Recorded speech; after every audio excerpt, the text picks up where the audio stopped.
तरफ जरा नजर करम ज्यादा होती। हजरत उमर फारूक माल तकसीम कर रहे थे तो बेटी आगे कहने लगी, अब्बा जी रिश्तेदारों का भी हक होता है, आप सबको देते हैं, आपके अपने आपके करीब ही नहीं आते।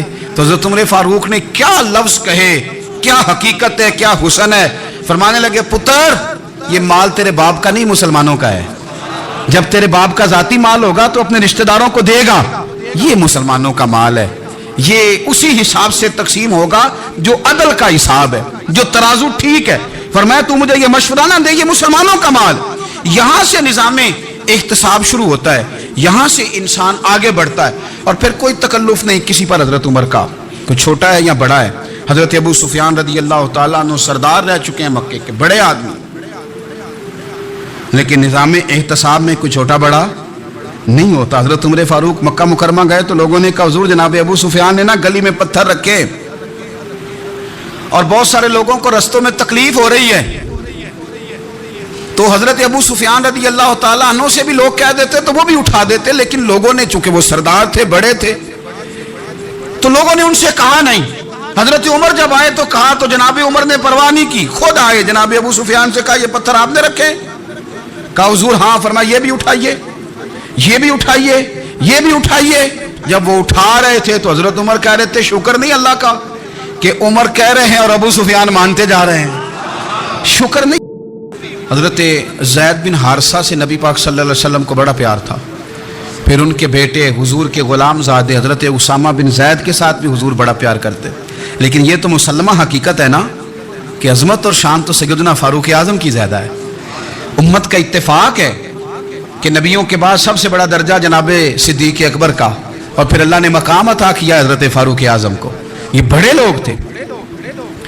एक दफ़ा माल तकसीम हो रहा था तो हजरत उमर रदी अल्लाह तआला अन्हु ने ना हजरत उसामा बिन ज़ैद को 4000 दिनार दिए और अपने बेटे अब्दुल्ला इब्न उमर को 3000 दिनार दिए। तो हजरत अब्दुल्ला इब्न उमर घर जाके कहने लगे, अब्बा जी उसामा में वो कौन सी खूबी है जो मेरे अंदर नहीं, और उसामा के बाप में वो कौन सी खूबी है जो आपके अंदर नहीं। तो हजरत उमर की आजिज़ी देखिए, हालांकि बिल इत्तेफाक दुनिया जानती है कि जनाब उमर फारूक रदी अल्लाह तआला अन्हु अफजल हैं, फिर भी पता अपने बेटे से क्या कहते हैं? फरमाते हैं, ओ सुन यार, वो खिदमत गुजार हैं नबी पाक के, वो भी हुजूर के घर में ड्यूटी करते, नौकरी करते, और इनके बेटे भी हुजूर की नौकरी करते, ये खिदमत गुजार हैं। फरमाने लगे, अगर तूने पूछ लिया तो सुन, फिर मेरी तो राय ये है कि तेरे से ज्यादा उसामा बिन ज़ैद हुजूर की नज़र में प्यारे हैं, और उसामा का बाप तेरे बाप से ज्यादा नबी पाक का प्यारा है। कोई हजरत अबू मूसा अशअरी रदी अल्लाह तआला अन्हु ने पहले तो एक कलीन बड़ा सोना था, तो आपने हजरत उमर के घर भेज दिया कि चलो उनके घर में उनकी अहलिया बिछा लेंगी, कहीं से तोहफा आया। फिर वो जिस कमरे में माले गनीमत और ख़जाना रखा जाता था उसकी सफाई कर रहे थे तो एक दिनार मिल गया। तो वो दिनार बच्चे सारे जा रहे थे, तो उनमें से हजरत उमर के एक बेटे को, छोटे को बुलाया और बुला के कहा, पुत्र ये दिनार ले लो। हजरत उमर ने देखा कि बेटे के हाथ में दिनार भी है और घर में कालीन भी है। एक मौके पे वो कालीन गया, एक मौके पर बच्चे को एक दिनार दिया। तो हजरत उमर अपनी अहलिया से पूछने लगे, ये कहाँ से आया कालीन? का जनाब अबू मूसा अशअरी रदी अल्लाह तआला अन्हु ने भेजा है। बेटे से पूछा, दिनार कहाँ से आया? कहा मुझे उन्होंने ही दिया है। आपने वो दिनार भी लिया और कालीन भी लिया और उसको लपेटा, और जनाब अबू मूसा अशअरी को बुलाया और इतने सख्त नाराज थे, फरमाने लगे, अबू मूसा अशअरी से कहना मेरे पास पैदल आए, घोड़े पे ना आए। और जब आए हजरत अबू मूसा अशअरी तो जनाब उमर इतने नाराज हुए कि वो कालीन लपेट के तो उनके सर पे मार दिया। फरमाने लगे, पकड़ो अपना दिनार, तुम्हें पूरे मदीने में मेरे बेटे के अलावा कोई और नहीं मिलेगा जिसे तुम खराब कर सको। मेरा पुत्र ही मिला था बिगाड़ने के, किसने इजाजत दी तुम मेरे बेटे को दिनार दो? क्यों लाए तुम मेरे घर में कालीन? हजरत उमर फारूक रदी अल्लाह तआला अन्हु फरमाने लगे, मैं जमीन पे सोने का आदी हूँ, जमीन चटियल भी हो तो रब का बंदा बन के सोता हूँ तो अल्लाह मुझे आराम और सुकून की नींद अता फरमा देता है। मुझे तुम्हारे मखमलों की और कालीनों की जरूरत नहीं है। एहतसाब यहाँ से शुरू होता है भाई। मैं चूँकि चीज़ों का मुताला करने का बड़ा शौकीन हूँ, तो मेरी वालदा दाखिल थी कई साल पहले हस्पताल में, तो मुझे उस हस्पताल में कुछ दिन रहना पड़ा। एक प्राइवेट हॉस्पिटल था, तो उसमें ना उन्होंने जगह जगह लिख के लगाया था, मुलाजिमीन को बख्शीश ना दें। ہم ان کو بڑی اچھی معقول تنخواہ دیتے ہیں, سیلری بڑی عمدہ ہے, تو لوگ بخشیش نہ دیں. میں نے جو مینجمنٹ کے لوگ تھے ہاسپٹل کے, ان میں سے ایک سے میں نے کہا کہ اگر کوئی بندہ اپنی خوشی سے دینا چاہے تو آپ نے بڑا موٹا لکھ کے لگایا, برائے مہربانی ان کو بخشیش نہ دے. اس نے بڑی قیمت, سادہ آدمی تھا پر میری بڑی اس نے مجھے بات بتائی, مجھے نفع ہوا. کہنے لگے مولوی صاحب جب کچھ امیر لوگ اسپتال میں مریض لے کے آتے ہیں تو وہ صفائی والے کو پہلے ہی 500 روپیہ دکھا لیتے ہیں آتے ہی, پھر وہ جیسے آواز دیتے ہیں صفائی والے فٹافٹ اندر آتے ہیں, ان کا کمرہ صاف کرتے ہیں. تو سارے تو بیچارے اتنے مالدار نہیں ہوتے کہ آتے ہی پہلے کام والے کو 500 دیں. پھر نقصان کیا ہوتا ہے کہ یہ جن کی ذمہ داری ہے بہت ساری ڈیوٹیاں کرنے کی, یہ ڈیوٹی نہیں کرتے. یہ پلٹ کے ان کی طرف دیکھتے ہیں جن کے گھر سے سالن صحیح آتا ہے, ادھر ان کی توجہ زیادہ ہو جاتی ہے, جو نوٹ ان کو زیادہ دکھاتے ہیں, جو پھل لے کے آتے ہیں تو آدھا ان کو دیتے ہیں. تو ہم یہ کہتے ہیں یہ کام ہی نہ کرو, یہ اپنی تنخواہ پہ کام کریں تاکہ ہر آنے والے کا درد سمجھیں. حضرت عاصم بن عمر رضی اللہ تعالیٰ عنہ, یہ سیدنا فاروق اعظم کے بیٹے تھے, مصر گئے تو لوگوں کو پتا چلا حضرت عمر کے بیٹے آئے. لوگوں نے تحفے دیے, بڑی بڑی چیزیں آپ کو دی, حضرت عمر کا بیٹا آیا, بڑے گفٹ دیے. تو صاحبزادے واپس آئے تو ان کے پاس بڑے تحائف تھے. سیدنا عمر فاروق رضی اللہ تعالیٰ عنہ نے دیکھا تو فرمایا ادھر لانا تحفے. کہا بھائی لوگوں نے مجھے دیے ہیں. فرمایا تو نے کیوں بتایا تھا کہ میں امیر المومنین کا بیٹا ہوں؟ کہا حضور ان کو ویسے ہی پتا چل گیا. فرمانے لگے پتر یہ تحفے تمہیں اس لیے ملے ہیں کہ تم امیر کے بیٹے ہو, یہ تحفے تمہارا حق نہیں, چونکہ تمہیں اس کرسی کی وجہ سے ملے ہیں اور یہ کرسی مسلمانوں کی ہے, لہذا یہ حق بھی مسلمانوں کا ہی ہے. یہ لا سارے مال غنیمت میں جمع کیے جائیں. ایک سرکاری چراگاہ تھی جس کے اندر جانور چرا کرتے تھے. ہمارے ہاں بھی پنجاب میں کچھ جگہیں ہوتی ہیں تو ہم لوگ کہتے ہیں شام لاٹ ہے. سرکاری چراگاہ میں جانور چرا کرتے تھے. حضرت عمر فاروق رضی اللہ تعالیٰ عنہ کے صاحبزادے سیدنا عبداللہ ابن عمر رضی اللہ تعالیٰ عنہ نے بھی ایک اونٹ خرید لیا. تو سب لوگوں کے جانور سرکاری چراگاہ میں چرتے تھے, آپ نے بھی اپنا جانور وہاں چرنے کے لیے کھانے پینے کے لیے چھوڑ دیا. وہ جب اونٹ آیا تو پتلا تھا, کچھ دنوں کے بعد وہ فربا ہو گیا, طاقتور ہو گیا, موٹا تازہ ہو گیا. حضرت سیدنا عبداللہ ابن عمر رضی اللہ تعالیٰ عنہ نے بیچا تو وہ ڈبل قیمت سے بھی زیادہ کا بکا, کیونکہ پہلے دبلا پتلا تھا, اب موٹا تازہ فربا ہو گیا. حضرت سیدنا فاروق اعظم رضی اللہ تعالیٰ عنہ کو پتا چلا تو بلایا. فرمایا پتر اونٹ بیچ دیا ہے؟ ابا جی بیچ دیا ہے. فرمایا کتنے کا خریدا تھا؟ اتنے کا. بیچا کتنے کا؟ ڈبل قیمت بتائی.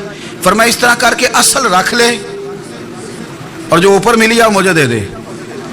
حضور آپ نے کیا کرنی ہے؟ فرمایا میں سرکاری خزانے میں جمع کروں گا. حضور کیوں؟ فرمایا اس لیے کہ تیرا اونٹ سرکاری جگہ پہ چرا کرتا تھا, وہ گھاس سرکاری جگہ سے کھاتا تھا. حضور سب کے کھاتے. حضرت عبداللہ ابن عمر کہنے لگے سب کے کھاتے ہیں. آپ فرمانے لگے تو سب میں شامل نہیں ہے, تو امیر المومنین کا بیٹا ہے, تجھے میں یہ حق نہیں دے سکتا, تیرے اوپر تھوڑی سختی زیادہ کی جائے گی, تجھے یہ حق نہیں ملے گا. تو اپنے اونٹ کو چونکہ سرکاری چراگاہ میں چرایا کرتا تھا. فاروق کی تعریف کی ایک بندے نے, کمال تعریف کی. اس کا خیال تھا کہ رزلٹ بڑا شاندار آئے گا. بادشاہ کی تعریف ہوتی تھی تو پھر تھیلی جاتی تھی اشرفیوں کی, کمال رزلٹ آئے گا. تو حضرت عمر جب وہ پوری کر چکا نا بات تو فرمانے لگے تو خود بھی ہلاک ہوا اور مجھے بھی ہلاک ہی کر دیا ہے, خود بھی تباہ ہوا ہے مجھے بھی تباہ کر دیا. کس طرح کی باتیں کر رہا ہے. ایک بندہ اور آیا اور اس نے آ کے کہا کہ پوری امت میں سب سے افضل ہے فاروق اعظم آپ ہی ہیں. تو حضرت عمر فاروق فرمانے لگے تجھے تیری ماں روئے, ابو بکر تجھ سے بھی افضل تھے, تیرے باپ سے بھی افضل تھے, اور صدیق اکبر مجھ سے بھی افضل ہے اور میرے باپ سے بھی افضل ہے. یہ تو کس طرح کی بات کر رہا ہے. یہاں ہر شے ہضم نہیں ہو جاتی, فوری طور پہ لوگ ڈکار بھی پورا نہیں لیتے. قرآن مجید نے کہا فلا تزکوا انفسکم هو اعلم بمن اتقى, اپنے منہ سے نہ کہو میں پاک صاف ہوں, اللہ زیادہ بہتر جانتا ہے کہ تم میں سے پرہیزگار کون ہے. اپنے منہ سے تعریفیں کرتے کراتے ہو, یہ مزاج چھوڑ دیں. حضرت عمر رضی اللہ تعالیٰ عنہ پسند نہیں کرتے تھے. ایک آدمی نہ چلتا تھا وہاں تو بڑا متکبرانہ چال کے ساتھ چلتا. حضرت عمر نے دیکھا, یہاں تک احتساب فرماتے تھے, زمین پہ زور زور سے پیر پٹکتا, چال بڑی اس کی متکبرانہ, لوگ بڑے پریشان ہوتے. حضرت عمر نے ایک دن سمجھایا, باز نہیں آیا. اگلے دن پہ درہ نکال لیا, لگائے 4 درے. فرمایا آج کے بعد نہ چلنا اس طرح مدینے میں پیر پٹک پٹک کے. اس وقت تو اسے غصہ لگا, لیکن کچھ دیر کے بعد نا جب غصہ اترا تو حضرت عمر کے پاس آیا, کہنے لگا حضور اللہ آپ کا بھلا کرے, آپ نے درے نہیں مارے, آپ نے تو شیطان بھگا دیا جو میرے ساتھ چمٹا ہوا تھا. चिमटा हुआ शैतान आपने मुझसे भगा दिया है। याद रखें, मुस्नद इमाम अहमद बिन हंबल में हदीस है, अल्लाह के प्यारे रसूल सल्लल्लाहु अलैहि वसल्लम फरमाते हैं, जो दुनिया में मुतकब्बिराना चाल के साथ चलता है ना, क़यामत के दिन वो अल्लाह से इस हाल में मिलेगा कि रब उससे नाराज होगा। मुतकब्बिराना चाल से नहीं चलेंगे। तो हजरत फारूक आजम रदी अल्लाह तआला अन्हु का ये तरीका था कि आप ख्याल करते, और पता है किस तरह का आपका मिजाज था? फरमाते थे तकसीम करो, दूसरों का भी ख्याल रखो। जिस तरह बंदा दीवाना वार नहीं लोगों का ख्याल रखता कि बंदा बिगड़े कोई ना, दीवाना वार। कुछ लोग तबलीग करते हैं रस्मी, और कुछ लोग ऐसे होते हैं जो लोगों की इस्लाह में दीवाने हो जाते हैं। उनकी ख्वाहिश होती है यहाँ भी बंदा ठीक हो जाए, यहाँ भी बंदा ठीक हो जाए, यहाँ भी बंदा ठीक हो। कुछ लोग कड़ी निगरानी करते हैं कि इंसान बिगड़ने ना पाए। हजरत उमर फारूक रदी अल्लाह तआला अन्हु ना गोश्त वाली दुकान के पीछे जाके बैठ गए कई दिनों तक। वो कहने लगा, हुजूर यहाँ क्या है? फरमाया, तो अपना काम करना। गोश्त वाली दुकान पे बैठे, काम कर अपना। निगरानी करने लगे हजरत उमर। फिर आपने ना वो बंदे पकड़ लिए। कौन? जो 2 दिन मुसलसल गोश्त खरीदने आए, पकड़ के खड़ा कर लिया। फरमाया, तू कल भी गोश्त लेने आया था? हुजूर हाँ। फरमाया, आज फिर खाएगा? हुजूर जी। तो आप फरमाने लगे, क्या तेरे मोहल्ले से गुर्बत खत्म हो गई है? तेरे रिश्तेदार सारे पेट भर के खाते हैं, तू 2-2 दिन गोश्त लेने आता है? फरमाया, आज के बाद मुसलसल गोश्त लेने आया तो दुर्रे से मारूंगा, खबरदार ये काम ना करना। यहां तक निजाम एहतसाब का जब ख्याल रखा जाए फिर हालात बिगड़ा नहीं करते। सैयदना फारूक आजम रदी अल्लाह तआला अन्हु ने इस निजाम एहतसाब को अपने घर से शुरू फरमाया।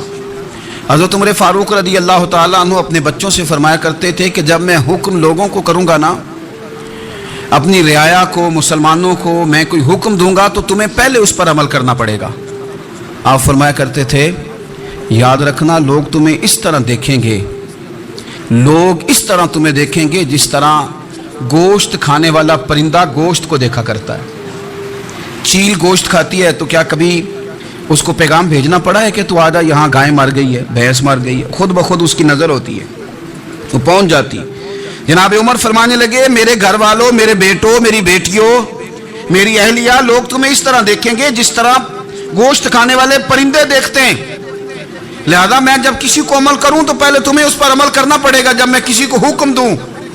आप फरमाने लगे, याद रखना अगर तुमने मेरा हुक्म ना माना तो गैरों ने हुक्म ना माना तो उन्हें एक सजा मिलेगी, और अगर मेरे घर वालों ने ना माना तो डबल सजा मिलेगी। तुम पर डबल सख्ती की जाएगी कि तुमने मेरी बात क्यों नहीं मानी। ये निज़ाम में एहतसाब है। पसंदी का जो माहौल होता है इससे लोगों को हमेशा निकलना चाहिए। हजरत उमर के एक साहबजादे ने कंघी कर ली, अच्छा लिबास पहन लिया तो दुर्रा मारा जनाब उमर ने। तो आपकी बेटी कहने लगी, अब्बा ये तो बिल्कुल जायज़ है, अच्छे कपड़े पहनना, अच्छा लिबास पहनना और सर में कंघी कर लेना, इस पर दुर्रा क्यों मार दिया? तो आप फरमाने लगे, बेटा ये खुद पसंदी में मुब्तला होने लगा था, ये अपने आप को बहुत भला समझने लगा था। इसका ख्याल था कि मैं यूं, मेरे अलावा कोई नहीं। ये उस मकाम पे जा रहा था जहां इसकी तरबियत रुक जाती, इसलिए दुर्रा मारा है। एक दफ़ा हुकूमती मामलात के अंदर आपकी अहलिया ने मशवरा देना चाहा। बड़े काम बीबियाँ नहीं करती, बड़े बड़े मामलात में मुदाखलत नहीं करती।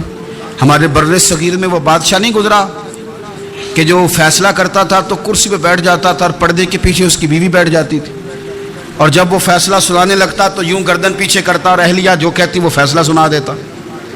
लेकिन एक दफ़ा खातून ने एक आदमी को हज़रत उमर ने माजूल किया तो आपकी अहलिया ने उस आदमी की अहलिया हज़रत उमर की अहलिया से मिली होंगी, तो खातून ने ज़रा सिफारिश करनी चाहिए। तो जनाब उमर फारूक रदी अल्लाह तआला अन्हु के हाथ में असा था, डंडा था, 2-3 दफ़ा ज़मीन पे मारा।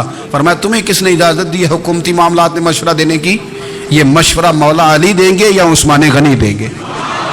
आपको किसने इजाज़त दी? वो हुकूमती मामलात, वो मुसलमानों का इज्तिमाई मामला, वो मुसलमान देखेंगे, आपको इसमें आने की इजाज़त नहीं है। जो आपकी जिम्मेदारियां हैं, आपके हुकूक हैं, उन पर आप बात करें। तो भाई निज़ाम में एहतसाब अपनी ज़ात से शुरू करें। हमारी औलादें, हमारे बच्चे, वो बाहर से उन्होंने ज़्यादा असर नहीं लिया, हमने उन्हें बताया कि हम बड़े गरीब हैं, फिर वो काबू में रहा करते हैं। हज़रत उमर फारूक रदी अल्लाह तआला अन्हु इस तरतीब के साथ इस्लाह करते, इस तरतीब के साथ। सैयदना फारूक आज़म रदी अल्लाह तआला अन्हु की एक बात आखिर में अर्ज़ करनी है, वो मैं भी अपने ऊपर लागू करूँ, आप भी गौर करें। हज़रत उमर फारूक रदी अल्लाह तआला अन्हु ने ना ख़त लिखा حضرت ابو موسیٰ اشعری کو۔ آپ فرمانے لگے یاد رکھنا جو گورنر جو امیر اپنے رب کریم کی فرما برداری کرتا رہتا ہے نا، اس کی رعایا بھی اس کی فرما برداری کرتی ہے، اور جو لوگ اپنے رب کریم کی فرما برداری چھوڑ دیتے ہیں پھر جنہوں نے ان کی فرما برداری کرنی ہوتی ہے وہ ان کی فرما برداری چھوڑ دیتے ہیں۔ آپ نے سپہ سالاروں کو خط لکھے تھے، فوج کے جو جرنیل تھے کمانڈو تھے ان کو خط لکھے تھے، فرمایا جو سپاہی نماز نہیں پڑھتا اسے فوج سے نکال دو، اور ساتھ لکھا تھا یاد رکھو جو رب کا وفادار نہیں وہ ہمارا کیسے ہو سکتا ہے، نکال دو ان لوگوں کو، فوج سے الگ کر دو۔ ہم آج جو بے پناہ پریشان ہیں، ہمارے بچے بات نہیں مانتے، شاگرد بات نہیں مانتے، ہم شکوے کرتے ہیں، بے ادبی بڑھ گئی۔ ادب کے ساتھ میں گزارش کروں گا بڑوں کی بارگاہوں میں، جو میری طرح کے بڑے بنے ہوئے ہیں، بزرگوں سے نہیں بات کرتا، ان سے میں کہوں گا کہ ہمیں ایک دفعہ اپنے اوپر بھی تو غور کر لینا چاہیے، کہیں ایسا تو نہیں ہے کہ ہم جب تک اللہ تعالیٰ کے فرما بردار تھے، جب تک ہم تقوی کے معیار پر تھے، ہماری بات ماننے والے ہماری بات مان رہے تھے، کہیں ایسا تو نہیں کہ ہم اس معیار سے ہل گئے ہیں تو اب جو ہمارے فرما بردار تھے وہاں سے ہل گئے۔ حضرت عمر رضی اللہ تعالیٰ عنہ فرمایا کرتے تھے کہ لوگوں کو عجب میں مبتلا نہیں ہونا چاہیے، خود